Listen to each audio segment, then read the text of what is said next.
Hello. So in this short video we will construct a cellular automaton from scratch.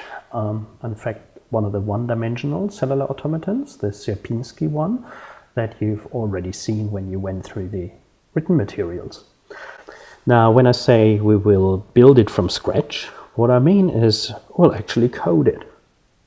But don't be afraid, we won't have to use a fully blown programming language, like you may have heard of some like Java or Python for that, but we can make our life much simpler. Because what is a cellular automaton but a bunch of cells? We have spreadsheets, they're exactly that. So spreadsheets are extremely suitable for doing a cellular automaton, and that's what we'll be doing. So let's have a quick look at what we want to end up with. I've already prepared this here for you. Let me just quickly get this on this screen. So you see, this actually is exactly what you've seen before, the Sierpinski pattern that is developed by the cellular automaton. But this one here is finished already. So as I said, we want to start from scratch. So let's do that. Okay, so all that you need for this is Excel. And we start from an empty spreadsheet. So what's the very first thing that we need? Well, we need to instruct our automaton what to do. And for that we need the transition table. So somehow we need to get the transition table into the spreadsheet. Well, let's just write it down, right? What we needed is the left neighbor, the central cell, the middle cell, and the right neighbor. And from that we make the decision what the new state is. So let's just write that down. We need a column, if we want to do a table, for the left cell, for the middle cell, for the right neighbor, and then we need a column for the new value, right?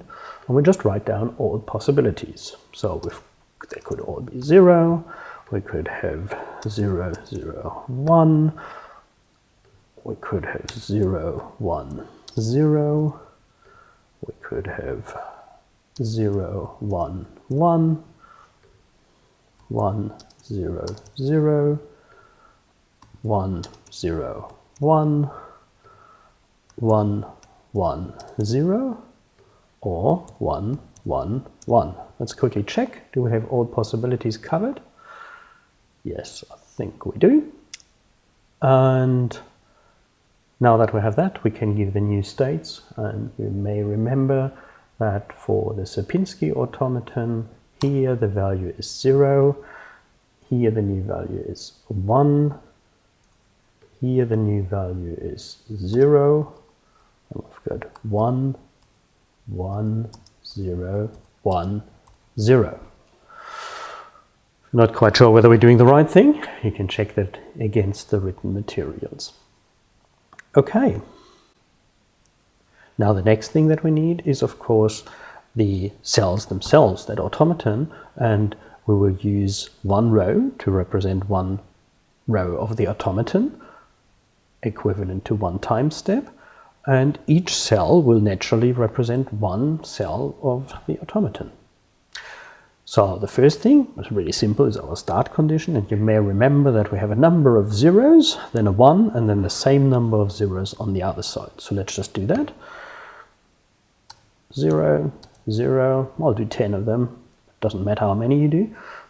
3, 4, 5, 6, 7, 8, 9, 10. Now a 1, and now we want 10 zeros on the other side. 1, 2, 3, 4, 5, 6, 7, 8, 9, 10. Nicely fits my screen. Wasn't intention, wasn't planned, but it's good that it does that.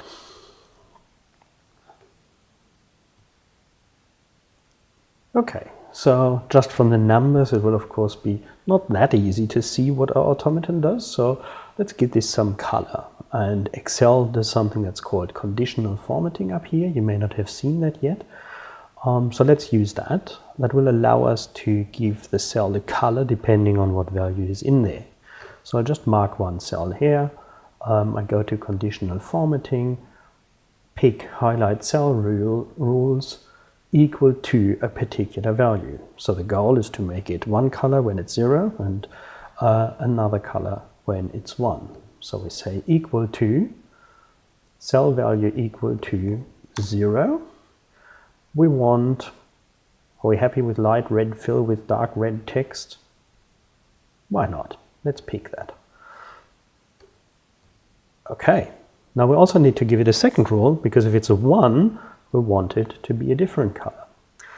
So we go again, highlight cell rules, equal to, additional rule. If it's 1, what do?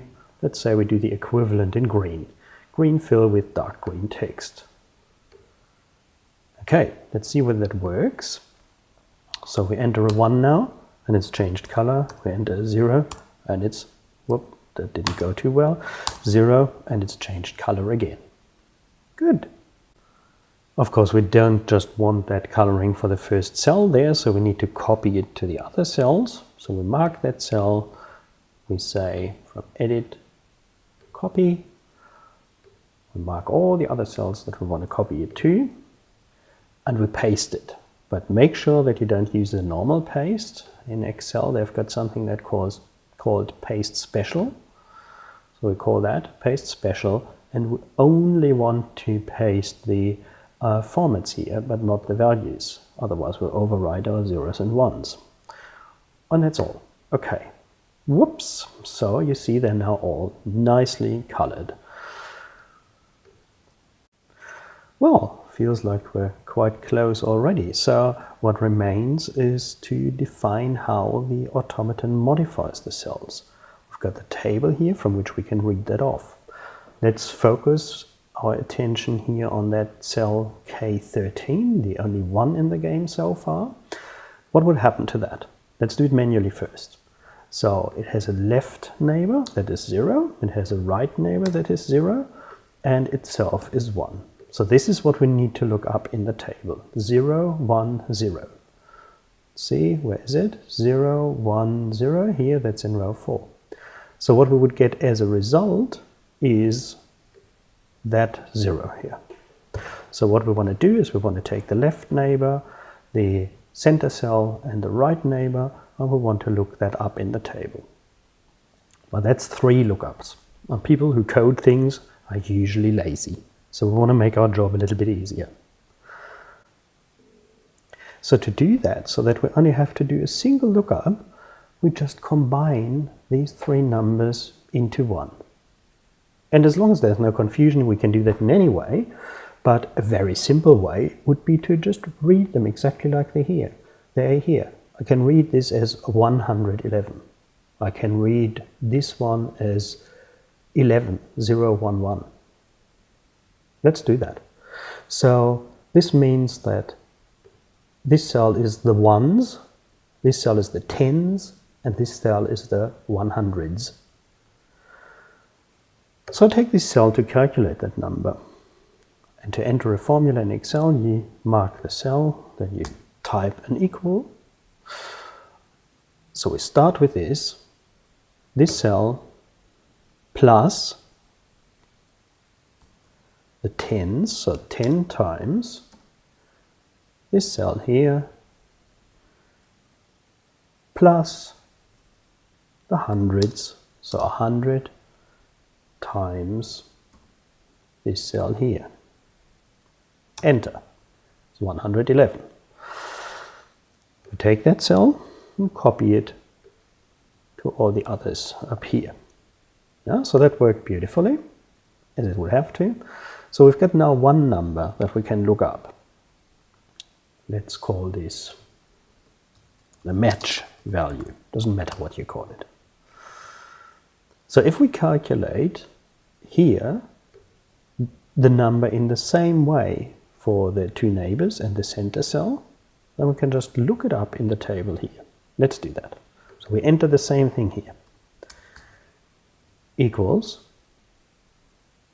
this is the 1s, plus 10 times this cell, plus 100 times this cell. Exactly the same calculation as above. Yeah? So that's 0, 1, 0, which is 10. I'll delete this for clarity. We're only taking care of that particular cell here currently. Now, of course, we don't want this value 10, but we want whatever the table tells us is the resulting new state. So what we need to do is after we've calculated that value, we need to look it up in the table. And Excel provides a really easy function for that. I'll just use this cell here, J5, to play around a bit and show you. I'll delete that afterwards. This function is called lookup. And we take the second form here, which is really simple. Look up which value do you want to look up in the table, and then which table do you want to use, which is called the array here. If you want the long explanation, just click on the lookup and you get a full explanation here of how the function works. But you'll see in a second, it's really simple. So let's, for now, because we're only experimenting, put a fixed value in. Let's say our 10 from below. Look up 10 in a particular table. So we just mark the table over here. This is our lookup table, and you see it's filled that in over there with E2 to F9, which is the coordinates of that table. Enter. And you see the value is 0, which is correct for the 10. Let's go back to the cell that we're currently playing around in. You see the formula is still there. Let's look up something else where we get a different result. So for example, 110, just change the value there, is a 1, as you should have expected. So in this way we can just simply look up what we want. Of course we don't use a fixed value, as we've done here, 110, but we use the formula that we've already computed down there. So let's go down to that cell and modify it. Instead of just computing this sum here, our match number, I'll do that up here because it's simpler to do. Instead of just using that, we use the lookup function, and we say, look up this value that I've computed, which is the first argument, then a comma, and then we just need the array. And as I did before, I'll just mark that array here. Right? Close the bracket, press enter, and you see it's computed that correctly. For 0, 1, 0, 0, 1, 0, we had computed the match value 10, and that's a 0 as the new result. Let me delete this cell here quickly that we've played around in. Okay, so there's one final thing to be done. When you copy a formula in Excel, it copies all the cell references so that the cell still makes sense in the new position. You already know this probably, but if you don't, let me just quickly illustrate that to make sense of it. So I'll put some arbitrary numbers here. And next to this 2, I write a formula that says, just sum up the cell to the left plus the cell above it. Now that references these cells K3 and K2, as you see there, and the sum is of course correct, 3. But now look at what happens if I take that and I copy that formula into the next cell. The sum is 5. And this is because Excel has really interpreted that as the cell to the left and the one above it, and has changed the references from those numbers K3 to the corresponding numbers. Look at this, it's actually changed, right? It says now sum up K4, the one to the left, plus K3, the one above.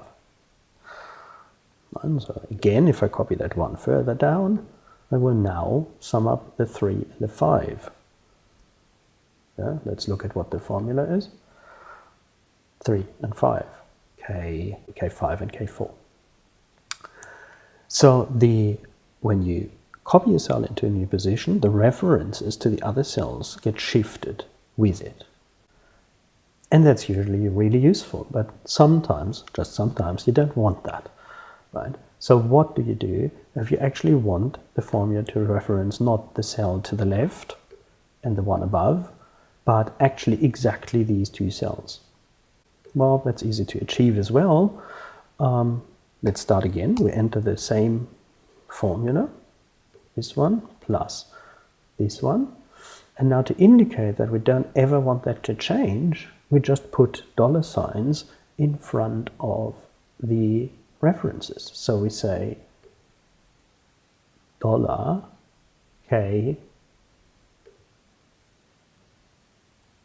$3 plus $K $2. So that's exactly the same as before, but now it references exactly those two cells, no matter where you copy it to. Let's test that. We take that and copy it here. And the result is still 3, not 5 like it was here, because it still references those two cells. In fact, we can copy that wherever we want, over here, for example, and it still references those two cells.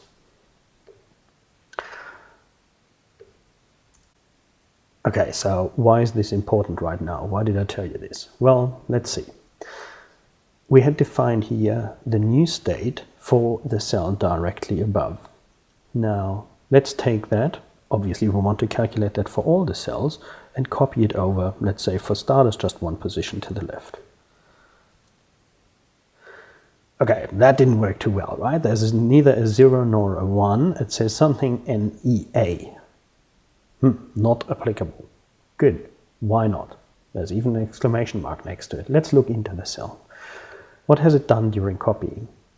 Well, you see the colorfully marked cells here, the center cell, the left cell, and the right cell. And it's building the sum from these. And that's great, because that's exactly the shift that we needed. We're calculating for a different cell now. But unfortunately, everything got shifted, right? If you look up where the table is now, well, we shifted everything one cell to the left, so we've also shifted the table to the left. But the table, of course, is still in the original position. So that's not really what we wanted. And this is why we looked at what happens during copying. So let's go back to the original cell. Let's fix that. Think for a second how you need to fix that. All that you need to tell it is never change where the table is. We do that with the dollar signs. So $E, $2, and $F, $9. That's our lookup table that never goes anywhere. The other ones we actually want to shift when we copy. So this still works, hasn't changed.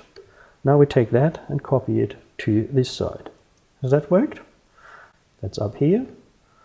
Lookup value is 1, and we get a result of 1, and it did that. So it seems to work now. So we're now ready to copy this cell pretty much everywhere. Let's do that for the next line. So I take copy.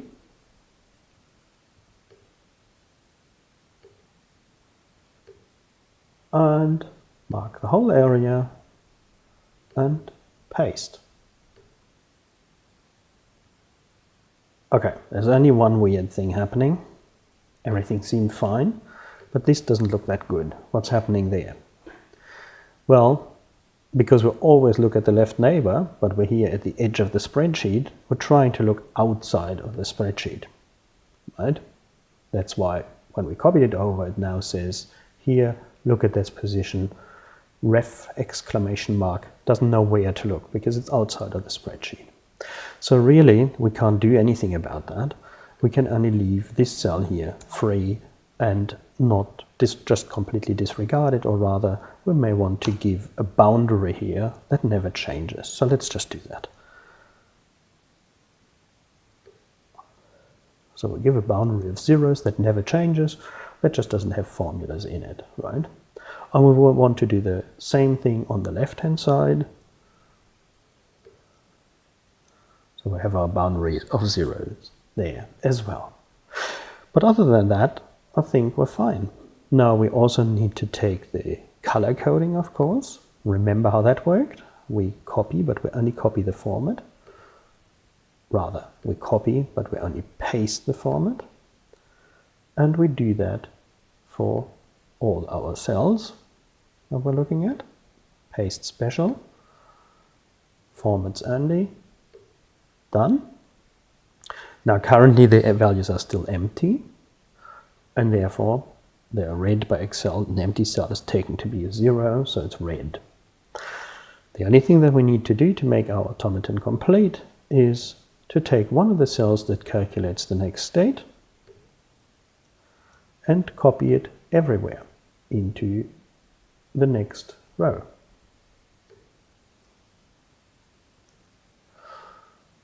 We don't even need to do this row by row. We can just mark the whole area that we want to calculate. So up to here. And you see things are starting to emerge. Now that's your Sierpinski pattern there, right? Voila, you're done. The only thing probably left to do is, well, maybe, just maybe, you want a much bigger automaton.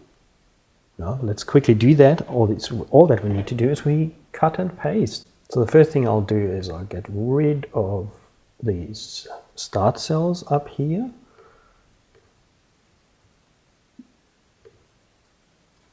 Because we need to rewrite those, obviously. Delete. I've set them all to 0 by deleting them, and so the all automaton has gone all 0 now on me. That's fine. Let me also take that boundary column here is the first thing that I want to expand. So let's say I have 40 here. Well, I don't. Actually, it starts only in line 14 to 39. How many do we want? Copy and paste that a few times. We want to make this big.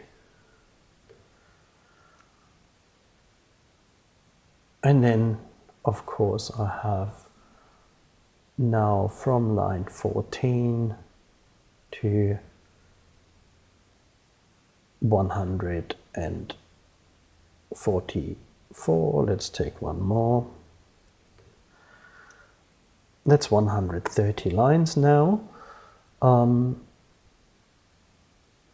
So for that to be useful, remember that's evaluations of the cellular automaton, time steps. I'll probably also need 140 cells, 140 columns. So let me do that. I'll take 1, 2, 3, 4, 5, 6, 7, 8, 9, 10 cells. Copy them. That's 20. 30, 40, 50, 60, 70, 80, 90, 100, 110, 20, 30, 140. Now, the next thing that we need is the boundary column on the right-hand side. Where are we? Where are my numbers? There.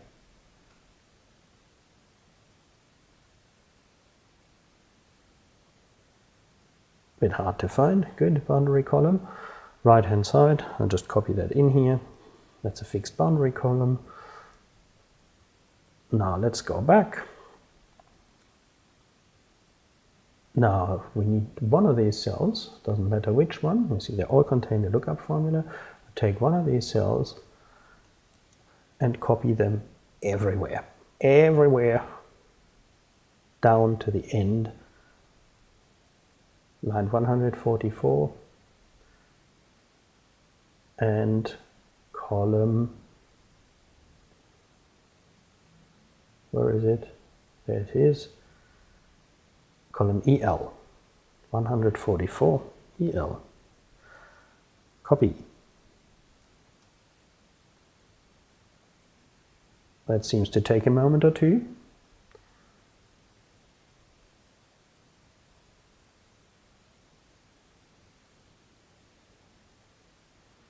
But it also finishes. Okay, the very final thing is to put the starting condition in. Let's do that. We get a 0 cell in the boundary column, of course, and remember, same number of zeros to the left and the right and the 1 in the center. We've got 140 cells plus the 1 in the boundary column, so that's 141. So we want 70 on each side. Let's make 10 zeros again.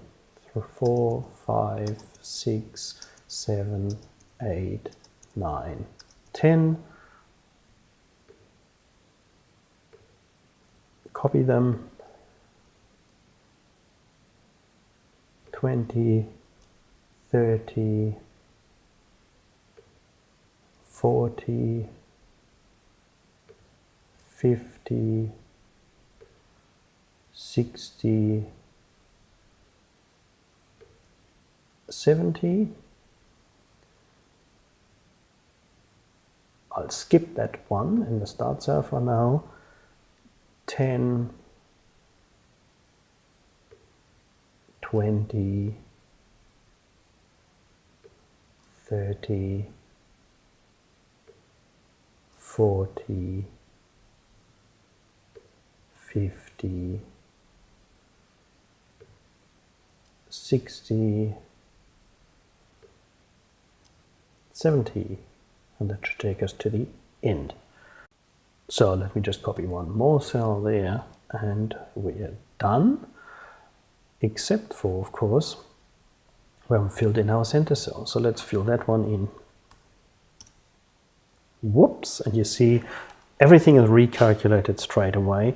So it's recalculated the whole automaton straight away. Of course, you can't see very well, so you may want to make that much smaller. Let's say 25%, that's small enough. Well, I would probably need to make it still smaller. Let's say 10%. Here we go, exactly the pattern that we were after. And you've just completed implementing your first cellular automaton. Congratulations and goodbye.